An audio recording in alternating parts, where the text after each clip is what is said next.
Donc aujourd'hui, on va parler d'herpès, principalement de HPV.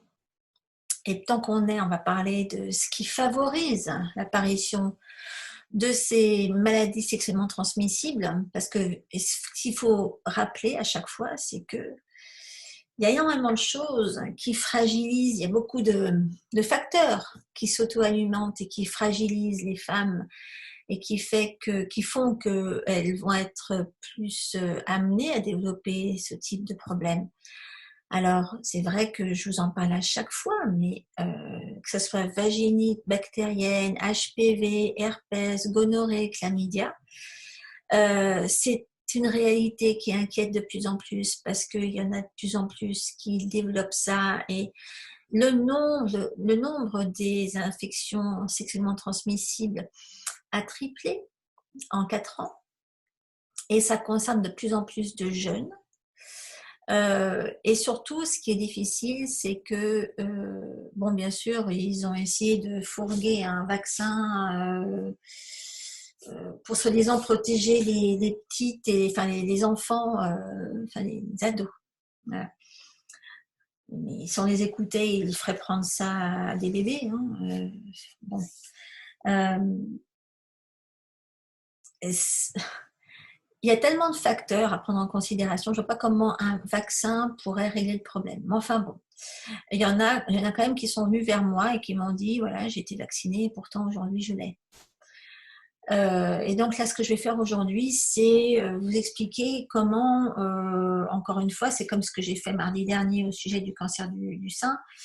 Le dépistage, c'est une chose, mais le mieux, c'est encore de ne pas le développer. Et donc, il y a des choses à faire pour ne pas le développer. Donc, c'est ce qu'on va voir aujourd'hui. Et d'ailleurs, j'en ai vu une, il y a Sonia qui est là, peut-être que Sonia aura envie de raconter son expérience, parce que Sonia s'en est débarrassée. J'espère que c'est encore le cas. Hein. Bon alors, ouais, il faut quand même savoir qu'une personne sur deux avant l'âge de 25 ans va quand même développer une MST. Ça fait quand même beaucoup. Nous, ici aux États-Unis, ça nous fait 20 millions de nouvelles MST qui se produisent chaque année, dont la moitié chez les jeunes de 15 à 24. J'ai pas eu les chiffres pour la France, mais bon, c'est pareil partout. Hein. Surtout qu'en ce moment, personne s'en occupe. C'est pas le sujet principal qui préoccupe tout le monde, alors que c'est quand même mortel, hein, accessoirement. Peut-être que c'est moins rapidement mortel qu'un certain virus, mais ça l'est quand même.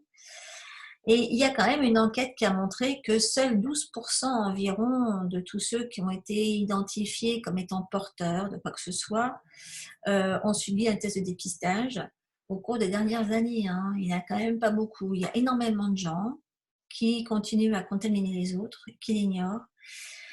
Alors qu'on va le voir quand même pour nous les femmes, il est très simple en fait de se protéger continuellement et donc en même temps d'éventuellement faire disparaître ce genre d'infection. On peut le faire nous, sans avoir à aller chez le médecin et donc sans avoir à attendre d'ailleurs. Il y a des cas où, bon, de toute manière, je conseille, moi, dans ce cas-là, d'aller. Il y a des cas de MST où il vaut mieux aller se faire traiter. Mais maintenant, de plus en plus, on est résistant. On devient résistant à ces traitements. Donc bon, c'est toujours utile de savoir quoi faire déjà à côté avec nos propres petits moyens. Donc ce sont surtout les moins de 25 ans qui sont concernés, mais les plus vieilles, et je pourrais dire les plus vieux aussi, moi je vois vraiment, enfin je le vois chez mes clientes, quoi.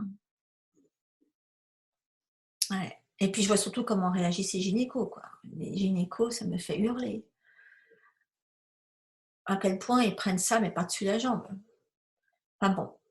Donc, en dehors de l'HPV dont tout le monde parle parce qu'il a fait l'objet d'un vaccin, donc d'un produit exploité par le marketing de l'industrie pharmaceutique et donc potentiellement lucratif, les autres infections sexuellement transmissibles, elles restent vraiment dans l'ombre. Alors, on va faire une petite. Je vais vous rappeler de quoi il s'agit rapidement. Entre autres, il y a la vaginite bactérienne qui est archi contagieuse. et qui, quand une fois qu'on l'a, on a encore plus de chances de s'attraper un HPV, qui est donc le papillomavirus, qui est cette espèce de verrue qu'on attrape au niveau du col de l'utérus, et qui, quand elle a muté, au bout de je ne sais pas combien d'années, peut se transformer en quelque chose de potentiellement cancéreux. Il n'y en a pas beaucoup qui développent un cancer suite à ça, il faut quand même le rappeler. Il y a l'herpès, c'est la même bête, c'est la même famille. L'HPV et l'herpès, c'est une version, c'est des cousins. Il y a le chlamydia et la gonorrhée, qui sont, je dirais, des vieilles de la vieille, la trichomonase aussi. Et tout ça, c'est un petit peu interconnecté. Une fois qu'on en a eu un, on a beaucoup de chances de développer les autres aussi. On est plus prédisposé à attraper les autres aussi. Alors, cette chère vaginite bactérienne, alors n'importe qui peut la développer, mais surtout la transmettre. C'est pas très grave, mais ça fragilise suffisamment pour rendre prédisposé à une infection beaucoup plus agressive comme les autres. N'importe quelle femme peut la contracter, et même beaucoup de femmes en ont une sans le savoir. Et c'est la porte ouverte à toutes les autres MST. Alors, c'est le genre d'infection qu'on reconnaît à des pertes de différentes couleurs et à des odeurs de différentes intensités aussi. Et c'est pour ça que quand on va chez le gynéco et qu'on lui dit « ouais, j'ai des pertes », oh, mais c'est rien, madame, c'est un excès d'hygiène. Vous l'avez trop. Ils ont de l'humour, ces gens-là. Revenez dans 3 mois si ça continue. On fera des examens. Ouais. No comment. Donc, les multiples visages de la vaginite, il faut quand même vachement en parler. Moi, je vois, depuis que j'ai créé mon programme santé intime, donc qui est vraiment exclusivement consacré à ça et aux problèmes de bonnes femmes, je me rends compte à quel point ça en concerne tellement. Moi, je donne tout un cours juste là-dessus, parce qu'il y a tellement à savoir juste là-dessus. Mais il faut surtout que vous sachiez une chose, c'est que vous ne pouvez pas vous limiter aux symptômes les plus courants, comme les pertes nauséabondes en question. Il y a énormément de trucs qui doivent vous mettre la puce à l'oreille.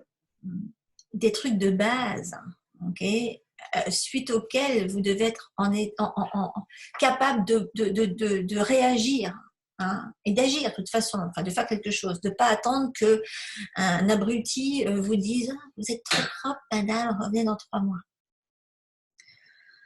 Je suis sûre qu'il y en a plein d'autres comme ça d'ailleurs. Ça m'a tellement fait hurler quand j'ai entendu ça. Bref, les multiples visages. Comment on la reconnaît? Déjà, il y a les démangeaisons. Ça, c'est pas une histoire d'excès. Alors, ils se disent que oui, quand vous êtes trop propre de là, vous vous foutez en l'air votre flore, et parce qu'elle est foutue ou qu'elle est endommagée, automatiquement, vous faites une belle petite mycose vaginale. Et c'est rien du tout. Ouais. Donc, une fois que vous avez ça, vous risquez de faire aussi de la brûlure, de l'irritation, de la pénétration douloureuse, donc différents types de pertes. Avec ça, évidemment, il y a de la fatigue, c'est normal, c'est une infection. Donc, votre corps bosse dessus, c'est légitime que vous soyez fatigué. Qu'est-ce qu'on a avec la fatigue? La baisse d'énergie, la baisse d'immunité, évidemment, le mal de crâne, le changement d'humeur, la glycémie variable. Alors évidemment, c'est à cause de ça qu'on fait des changements d'humeur, il ne faut pas se leurrer. C'est les variations glycémiques qui vous rendent complètement irritable. Avec ça, vous avez des problèmes de digestion. De toute façon, à ce niveau-là, en général, vous êtes bien inflammé et vous avez aussi des problèmes donc, de magnifique candidose bien développés et donc forcément, vous avez des problèmes digestifs. Vous avez aussi des problèmes d'absorption, donc en général de la diarrhée et des alternances avec la constipation, parce que si vous faites les choses bien, évidemment, vous devenez colopathe. Avec la colopathie, il y a aussi que émotionnellement et au niveau nerveux, il y a tout qui vient se compléter au tableau pour vous empêcher de correctement absorber et donc vous empêcher d'avoir dans le corps ce dont vous avez besoin pour vous réparer. Il y a tout un ensemble de choses. Il y a ce qui va se passer physiologiquement, je dirais. Et puis, il y a aussi l'idée que vous ne méritez pas d'être réparé. Il y a l'idée que vous, de toute façon, vu la grosse merde que vous êtes en règle générale, il n'y a pas vraiment de raison pour que vous ayez la santé, que vous ayez l'abondance d'amour, que vous ayez l'abondance de quoi que ce soit en général. Vu la grosse merde que vous êtes, en gros, ben, c'est à peu près normal que vous soyez malade tout le temps. Et bon, ben, plus ça va, de toute façon, moins ça va bien, et plus ça va confirmer ce que vous pensez être une vérité au plus profond de vous. Donc, il y a quand même, en général, un bon gros travail de déblayage à mettre en route par rapport à tout ça. Hein. Et ça, par contre, c'est très difficile à faire toute seule, je vous le dis tout de suite. Donc, avec ça, vous avez les démangeaisons rectales et vaginales. Le surpoids qui vient avec. Mais ça, c'est aussi tellement émotionnel. Hein. Les allergies, ça, c'est toute l'immunité qui se manifeste, hein, l'auto-immunité. La dépression chronique, c'est normal. Moins vous avez de nutriments, moins vous avez d'oligo-éléments, plus vous vous sentez mal émotionnellement, plus vous vous sentez vulnérable, plus vous avez l'impression d'avoir absolument aucune issue, aucune façon de vous en sortir. Hein. Et en plus, automatiquement, si vous absorbez pas bien, vous risquez pas de remonter la pente. Si vous du coup vous vous jetez sur des cochonneries parce que vous êtes attiré par tout ce qui fait faux pas, vous entretenez votre candidose. Et là, c'est le cercle vicieux. Ok. Il y a dépression chronique, mais il y a aussi ulcère, hein, parce que souvent il y a des problèmes d'estomac au départ et de stress. Les infections urinaires qui viennent se rajouter là-dessus. Là, c'est le pompon. Et qu'est-ce qui se passe dans ces cas-là?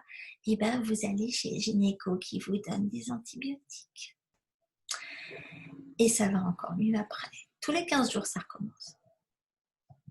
Alors, dans le détail, ce cher HPV. Ok. Le HPV, c'est l'autre type d'infection sexuellement transmissible. C'est vrai qu'il y a eu beaucoup de pubs pour convaincre les mères de faire vacciner leurs filles. Je me rappelle, la mienne, elle était encore au lycée à l'époque. Elle avait 13, 14 ans, je ne sais plus. Enfin bref, et j'ai hurlé. Bon, c'est un sujet qui m'a toujours énormément énervée. Parce que pour moi, je veux dire, la meilleure façon de se protéger de ce genre de truc-là, c'est quand même la capote. Hein, je veux dire, qu'est-ce qu'on apprend aux gosses aujourd'hui?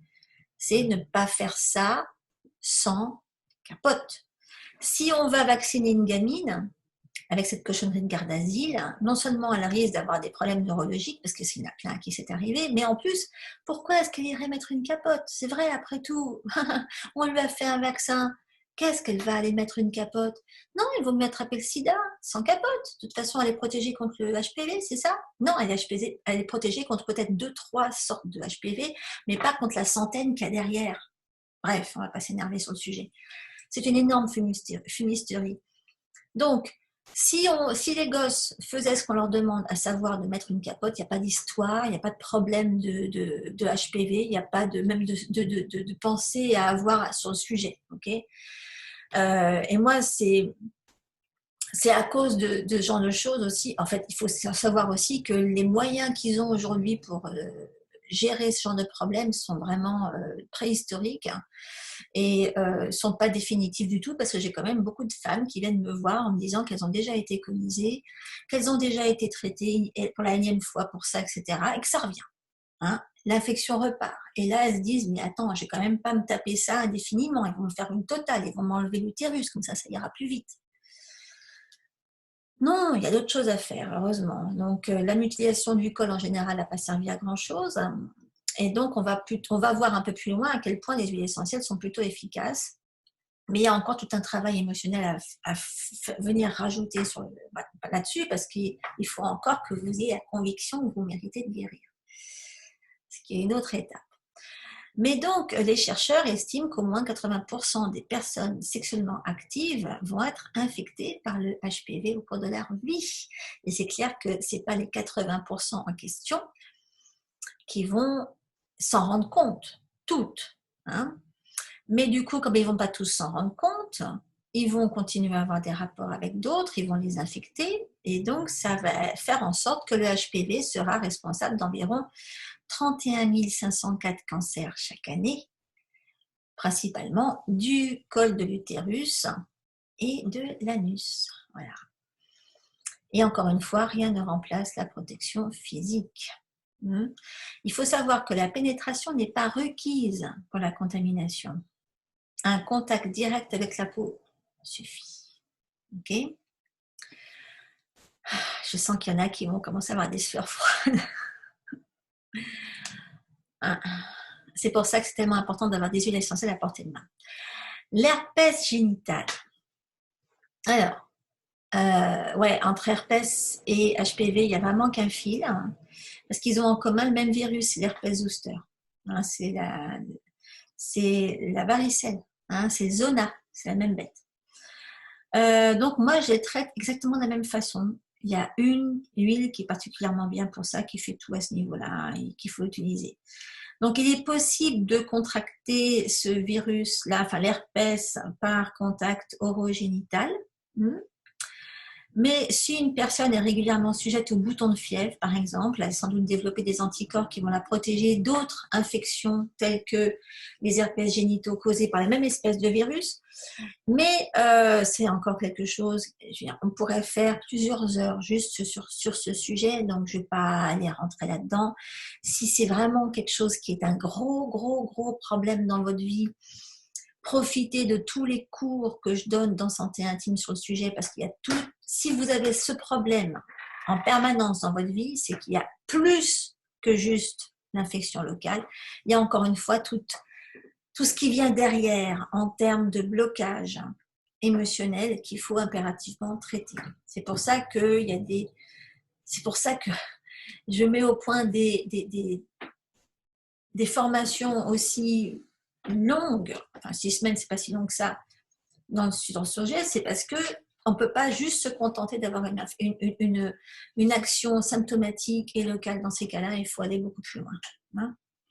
Donc, il faut savoir que la plupart des personnes atteintes d'herpès génital, donc près de 90%, ne savent même pas qu'elles sont affectées.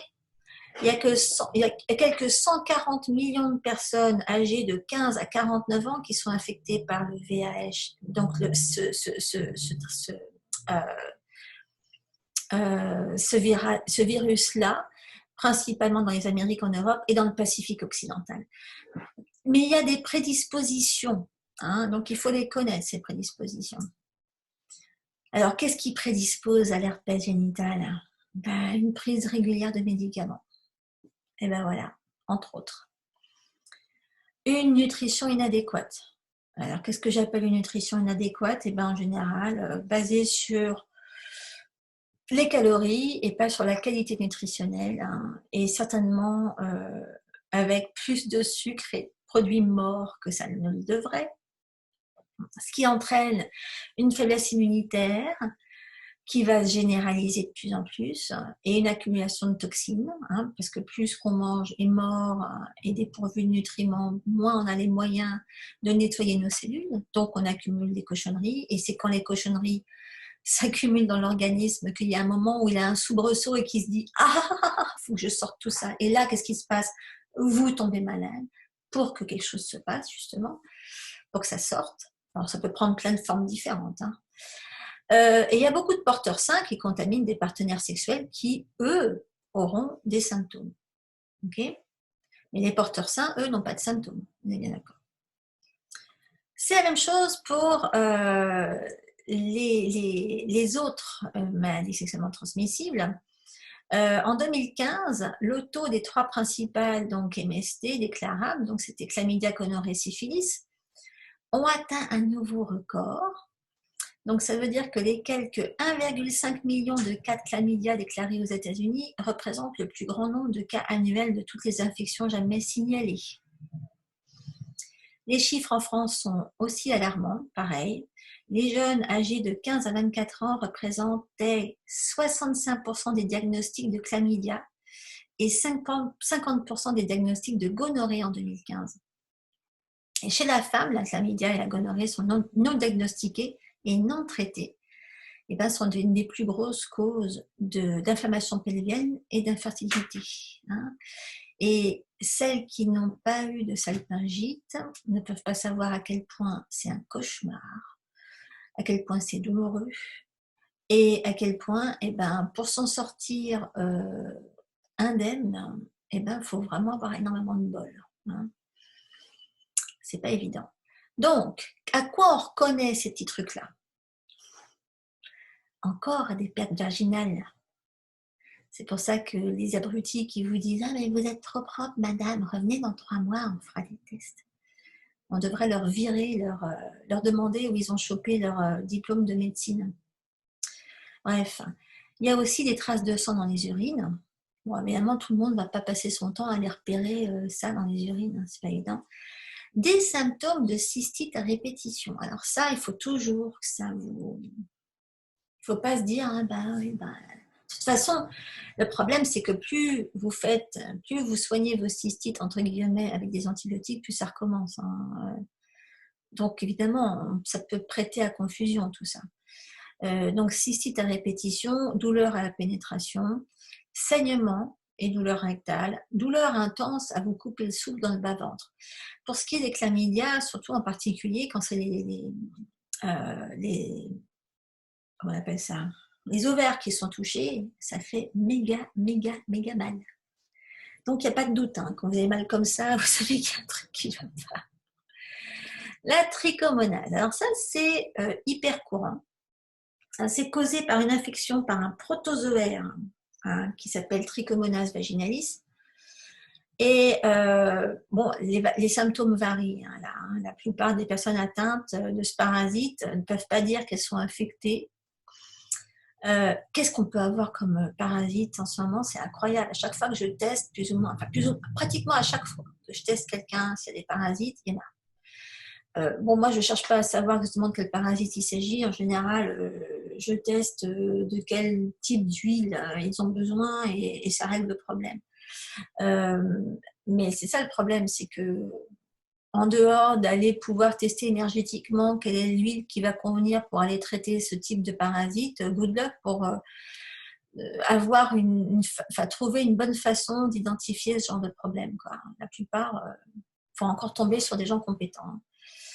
Donc, la trichomonase, c'est la MST curable la plus courante. Les femmes âgées sont plus touchées que les jeunes. Et la partie du corps la plus communément infectée, c'est le tractus génital inférieur, donc tout ce qui est vulve, vagin, col utérin et urètre. Et donc, environ une personne sur 5 est à nouveau infectée dans les 3 mois suivant le traitement. D'où l'intérêt d'avoir des alternatives au traitement classique, parce que apparemment, ça ne suffit pas. Alors, les symptômes de ce truc-là, eh ben, démangeaisons, brûlures, rougeurs ou douleurs des parties génitales. Inconfort à la miction, donc c'est quand vous faites pipi. Et encore une fois, des pertes de volumes différents, de couleurs différentes et d'odeurs différentes. Alors, les traitements classiques, c'est quoi? Alors, ce que la médecine classique vous offre contre ce type de MST. Alors, pour ce qui est de l'herpès, c'est pas dur, hein, c'est la cyclovir. C'est le même pour toutes les formes d'herpès, que ce soit là ou là. Ou là. Pour ce qui est de l'HPV, eh ben, en général, c'est la cautérisation par le froid, l'électricité, le scalpel, les crèmes antivirales, mais vraiment pas souvent. En général, ils vous disent on va vous faire ça, l'électricité. C'est toujours cool sur le col de l'utérus. La vaginite bactérienne, en général, c'est aux antibiotiques. Le trichomonase aussi. Le chlamydia, la gonorrhée aussi. Et c'est d'ailleurs cette forme d'antibiothérapie à laquelle maintenant de plus en plus de personnes résistent, hein. Ils ont de moins en moins de succès avec leurs approches. D'ailleurs, c'est comme ça que j'avais eu vent de ce truc-là, c'est parce que je crois qu'ils en ont parlé, enfin, il y a énormément de publications, même là, à Boston, il y a énormément de trucs qui sortent de Harvard et ils en ont publié tout un business là-dessus parce qu'ils ne savent plus quoi faire. Bref. Donc, pourquoi chercher d'autres solutions? Ouais.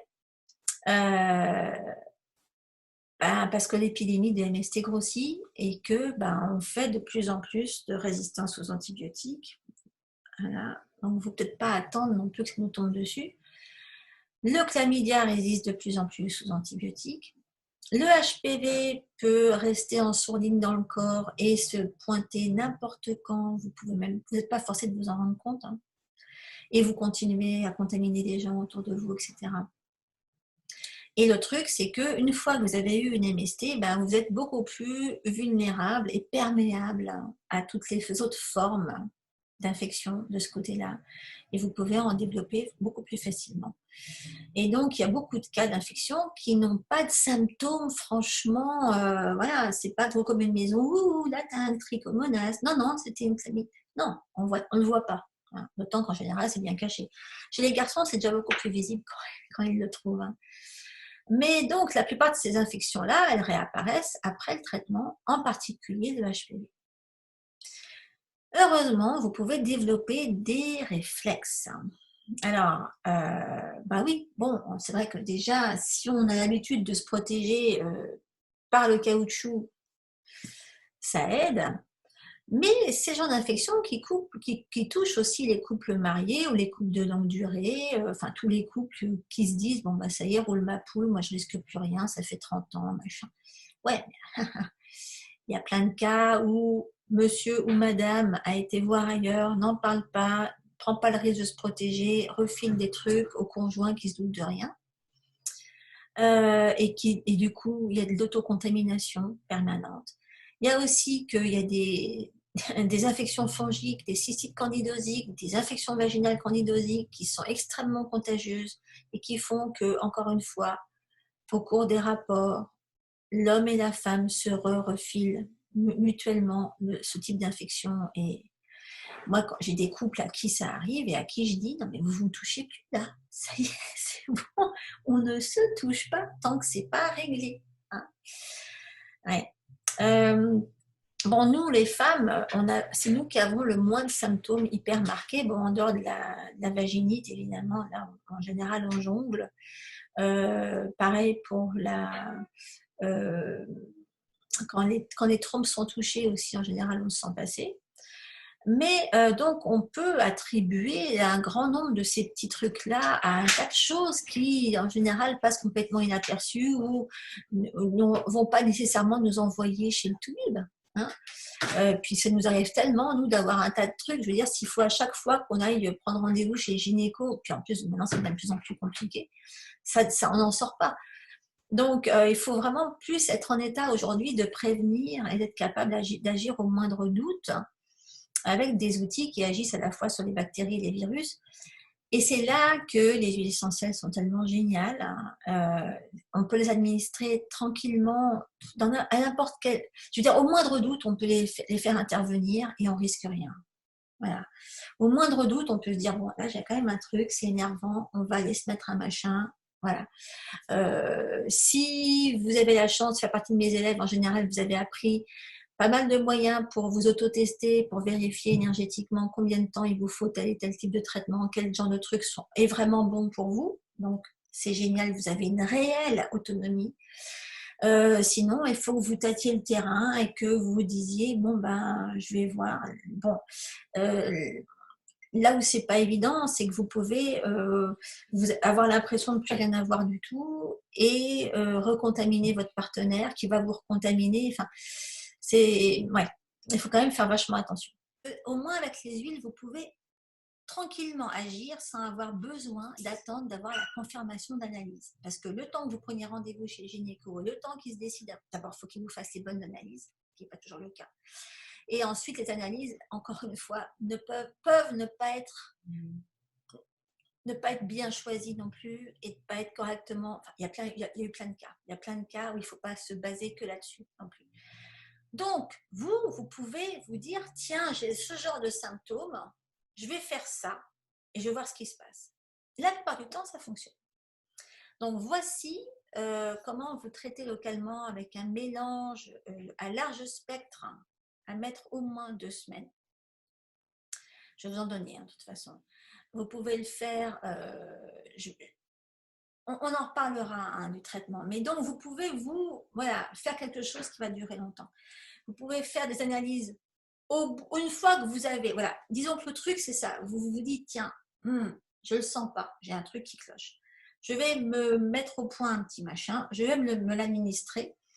Et pendant ce temps-là, bien sûr, vous pouvez vous dire, je vais quand même prendre rendez-vous chez le gynéco. De toute façon, le temps que j'obtienne le rendez-vous, le temps que j'y aille, etc., il sera passé au moins 15 jours. D'ici là, peut-être que j'aurai absolument plus rien, c'est en général ce qui se passe. Mais oui, vous pouvez faire des analyses au bout de 3 semaines, à moins que les symptômes aient disparu, mais bon, vous pouvez toujours vous amuser à faire des analyses pour en avoir le cœur net et vérifier que vous n'avez plus rien. Mais il faut surtout ne pas oublier d'agir sur le système nerveux et donc sur le stress. Il faut prendre en compte votre équilibre hormonal aussi. Il y a beaucoup de choses, alors ça dépend de l'âge que vous avez, mais il y a beaucoup de choses qui apparaissent quand on est en pleine préménopause et qui peuvent être confondues avec d'autres types de problèmes. Et donc, il faut avoir ces notions-là aussi, de préférence. Alors, les huiles qui sourent, toujours la même chose, hein. L'arbre à thé, obligé. Toutes les infections du système reproducteur, streptocoque, candidose, obligé. La cannelle, là, faut savoir l'utiliser, mais avec parcimonie, parce que ça peut faire mal. Elle est à très large spectre, et ça, c'est le genre d'huile que je vais utiliser pour ce qui est vraiment tenace. Donc, chlamydia, gonorrhée, HPV, oui. À toute petite dose, mais je la mets dedans. Le cèdre de l'Atlas. Ah, ça, c'est plutôt infection urinaire, hein, effectivement. Bon, il rentre dans la gonorrhée, mais c'est un monstre pour tout ce qui est vaginite en particulier. L'épinette noire, salpingite. Hein. Salpingite, c'est une des conséquences d'un chlamydia non traité. Palmarosa, pareil, salpingite, vaginite, cervicite, hein, énorme, le palmarosa. Et donc ça, c'est des huiles qu'il faut inclure, qu'il faut faire intervenir dans un traitement de fond. Un traitement de fond qui va être administré et utilisé longtemps. Hein. Alors là, je vous ai mis un mélange. À ce sujet, bon, alors ça, c'est un mélange que vous pouvez utiliser en cas de doute. Même si vous n'aviez rien, ça ne va pas vous faire de mal. C'est ça qui est beau. Même si finalement, au bout du compte, il n'y a pas de raison de s'exciter, bah, vous pouvez vous faire 15 jours d'un traitement avec ça et pas avoir de séquelles, pas avoir d'effets secondaires, pas avoir de problèmes liés à la prise de ce traitement, ce qui n'est pas le cas avec un antibio, évidemment. Donc, vous n'avez absolument rien à perdre. Vous pouvez vous faire le cadeau de profiter de ce mélange en massage sur le ventre, matin et soir, pendant 2 ou 3 semaines. Vous pouvez aussi choisir de vous le préparer sous forme d'ovule. À ce moment-là, vous le mettez dans l'huile de coco pour le faire prendre. Vous pouvez, alors là, par contre, les ovules, vous pouvez les faire prendre dans des moules à chocolat. Ça marche très bien. Ou alors, vous pouvez les faire prendre dans des petits sacs pour faire des tronçons, différentes tailles. Voilà. Mais ouais, il y a plein de façons d'administrer ça. Donc, moi, ce que je vous suggère là, c'est avec de l'arbre à thé, donc de la cannelle, de cèdre de l'Atlas, de l'épinette noire. Je vous ai mis tout, hein, et du palmarosa. Hop, autant mettre le paquet. Là, je vous ai mis les bonnes doses. On ne va pas aller mettre autant de cannelle que d'arbre à thé, que de cèdre, que d'épinette, etc. Et là, il y a quand même pas mal de cannelle là-dedans. Et là-dedans, je vous ai mis ça sur de la macadamia, mais encore une fois, ça peut être de l'huile de coco, comme ça, vous pouvez la faire solidifier. Pour le HPV, alors là, ça se complique parce qu'il y a plein de freins à la guérison. Et celles qui ont travaillé avec moi le savent. C'est pas du tout cuit. Ouf. Je demande. Et je sais plus. Enfin, il y en a pas mal qui m'ont envoyé leur témoignage. Hein. Mais je pense à une en particulier. Je pense pas qu'elle me l'ait envoyé. Non. Ouais. Enfin, que je lui rappelle, tiens. Si elle est là, elle va se reconnaître. Il y en a qui ont vraiment, qui vivent des trucs très très très lourds au niveau émotionnel, et tant qu'elles sont dans ces problèmes émotionnels-là, elles peuvent courir pour que le HPV disparaisse. Et ça, malheureusement, c'est quelque chose qui est absolument pas pris en considération par la médecine actuelle, et qui fait que ils ont beau faire tout ce qu'ils veulent, coniser, gratter, raboter, ça va revenir. Mais il faut surtout savoir que, bon, on vous fout les jetons avec ça et le cancer, je sais. On vous fait miroiter, et surtout parce qu'il faut vendre le vaccin. Hein. Oui, la meilleure protection contre le cancer du col, c'est le vaccin. Il y a quand même une nana, c'est bête, j'aurais dû garder ça. J'étais tombée sur l'interview d'une des nanas qui avait été à l'origine de la création du vaccin dans le labo, je ne sais plus comment il s'appelle, le labo, la boîte qui avait créé ça, et qui a éprouvé le désir, le souhait, qui a souhaité intervenir et mettre les choses au point, et qui a dit pour développer un cancer du col à cause d'un HPV, faut vraiment provoquer les choses, quoi. Elle a dit, le corps a tellement de ressources en termes de nettoyage de ce genre de choses. Le corps est tellement bien foutu pour éliminer c'est comme pour le cancer du sein, pour éliminer donc les cellules anormales. L'immunité est là, mine de rien. Alors si vous allez jusqu'au cancer avec ça, c'est vraiment que vous êtes dans un état à ramasser à la cuillère. Mais donc, il y a que les rares, il y a pas beaucoup d'infections à base de HPV qui vont aller jusqu'au cancer du col. Alors, je vous disais tout à l'heure qu'il y en a de plus en plus qui en meurent, parce qu'il y en a de plus en plus qui le développent, nuance. Mais vous pouvez avoir été contaminé sans le savoir, et aussi guéri sans le savoir, ok ? Mais vous pouvez aussi avoir contaminé quelqu'un sans le savoir. Hein ? Mais donc, le simple fait de traiter la lésion ne suffit pas à éradiquer le virus. Okay, moi, j'ai des nanas dont je me suis occupée. Quand on les teste, il n'y a plus de traces d'infection, mais quand on regarde, on trouve que le virus est quand même là, qu'il attend. Elle attend l'occasion de se redévelopper. Hein. Il attend l'occasion de faire ses petits boutons. Donc, il faut avoir de quoi agir. Et ne pas se dire quand est-ce que ça va me tomber dessus, et de pas. Moi, je l'ai fait pendant des années. Hein, je me suis fait complètement avoir. Hein, moi, j'ai eu mon HPV quand j'avais une vingtaine d'années, et après, j'étais abonnée au gynéco tous les 6 mois, en ayant peur. Bon, c'est complètement idiot. Si j'avais su à l'époque ce que je sais aujourd'hui, voilà. Mais bon, on apprend toujours beaucoup plus tard. Hein. Mais donc, il faut apprendre à agir localement. Okay. Alors, le traitement local du HPV, je vous en donne un. Bon, il ne faut pas... Alors, je voudrais d'abord préciser une chose. C'est un traitement local du HPV. Quand je vois à quel point je fais du sur-mesure avec mes nanas, il y a quand même pas mal de cas où il vaut mieux faire du sur-mesure. Ceci dit, je préfère vous donner un traitement local que vous puissiez appliquer sur vous et qui vous évite. Il y en a qui m'ont dit, j'ai utilisé quelque chose que j'ai vu dans un bouquin comme ça, ou dans un webinaire, et ça a suffi, ça a marché pour qu'au bout d'un mois, j'ai plus rien. Donc, faites-le. Il y en a beaucoup, quand elles subissent énormément de problèmes au niveau émotionnel, qui ne vont pas s'en sortir. Encore une fois, il y a tout cet aspect de blocage émotionnel et de conviction qu'elles ne méritent pas de guérir, qui vient se mettre des bâtons dans les roues là. Hein. Donc, ce n'est pas forcément le traitement local qui va suffire, encore une fois. Mais je vous le donne. Donc, c'en est un avec du géranium, du citron, du niaouli, qu'il faut mettre sur un tampon, insérer dans le vagin, utiliser la nuit ou le jour, et en général, un bon mois.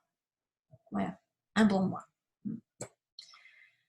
À part ça, il faut de toute façon utiliser régulièrement des huiles essentielles naturellement antibactériennes et antivirales pour tout. plus vous allez utiliser des huiles à titre préventif, moins vous allez faire intervenir les antibiotiques, plus vous serez capable de vous défendre contre une superbug si vous ne pouvez pas faire autrement. Hein. Plus vous réagirez bien à un traitement antibiotique si vous en avez besoin avec un chlamydia par exemple. Donc il vaut mieux utiliser des antibiotiques le moins possible et garder pour les cas où on ne peut pas passer au travers. Donc c'est bonnes habitudes évidemment, hein, éviter la malbouffe, pas de médicaments encore une fois. Et puis il faut vraiment faire comme si la candidose pouvait vous tomber dessus n'importe quand, donc il faut vous acidifier au bon endroit, mais il faut alcaliniser le reste. Il faut faire attention à ne pas affaiblir votre immunité et ne pas vous prédisposer à des infections. Okay. Et puis surtout, n'attendez pas les confirmations cliniques pour utiliser vos huiles au moindre doute. C'est ça la beauté des huiles, c'est que vous pouvez les utiliser quand vous voulez, n'importe quand.